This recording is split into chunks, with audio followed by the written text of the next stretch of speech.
Have you ever gone through a McDonald's drive-thru, placed your order, and got frustrated because the line was way too long? Or maybe you walked in one day and saw a line and thought this line should be moving way faster. Well, let me tell you, there's a whole lot more that goes on behind the counter than you think. My name is Camille, and today I'm going to give you a real look into what it looks like to be a McDonald's employee.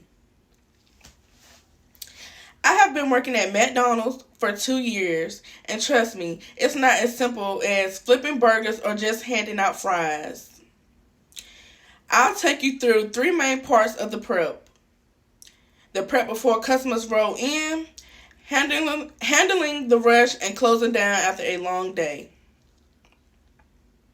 When I'm finished, you'll have a whole new level of respect for the people who is working behind the counter. Most people think we just clock in and start taking orders, but no, that's not all that we do. It's way more than you think. Getting ready before the doors even open. Somebody has to stock the sauces, stock the napkins, and also refill the ice bin. And make sure all the machines are working properly before we can even start our day. If the ice cream machine is broken, and yes, it really does break down, customers will be mad all day. We also got to check food temperatures, make sure the fryers are clean, and restock all the ingredients so we're not scrambling when a customer orders something. According to the National Restaurant Association, proper food prep is one of the biggest factors in keeping fast food services running smoothly. If this part isn't done right, the whole shift will be a total disaster. And it's not just physical work, it's also mental too. You got to be ready for the rush before it even starts, because once those doors open, it's like a non-stop thing.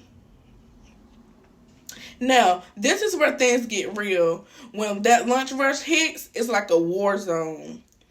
You got cars lined up around the building, people get mad about their orders, they get mad about the wait times, and they're coming in back to back. The grill team is flipping patties and also dropping nuggets like their lives depend on it. While the front crew is taking orders, bagging food, and making drinks, and sometimes they're doing this all at once. And don't even get me started on customers. Some are cool, but some of them act like waiting for a 20-piece nugget is a whole big thing. And if you mess up their order, oh, they will definitely know. A 2023 report magazine said that McDonald's serves nearly 63 million customers a day worldwide. That means mistakes are bound to happen. But trust me, we try our best to get things right. And then there's also multitasking. You might be taking the order, fixing the drink, and handling a customer at the same time. It's a lot, and you have to try to manage all of that at one time. If you don't stay focused, things could easily fall apart. Another challenge is dealing with difficult customers. Most customers don't realize how much patience it takes to work at a fast food place. Some customers talk to you like you're not even a human yourself, just because their fries are not hot enough for them. Others try to get free food by claiming that their food was wrong. And yes, we actually have people that do this, when you know for a fact it was right.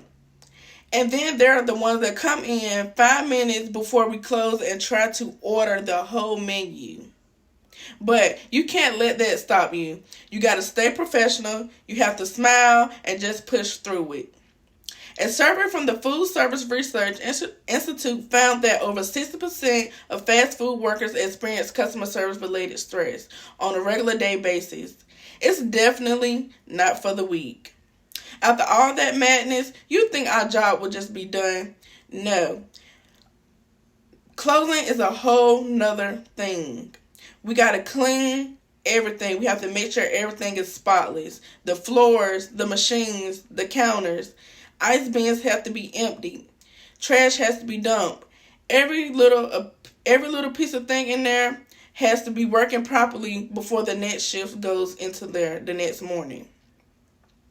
And if you don't do this, morning shift would be upset because they have to come in and fix what we didn't do. So, even being on your feet for like 7 to 8 hours, you still got to push through it and get everything spotless before you even clock out. And that's when you realize you smell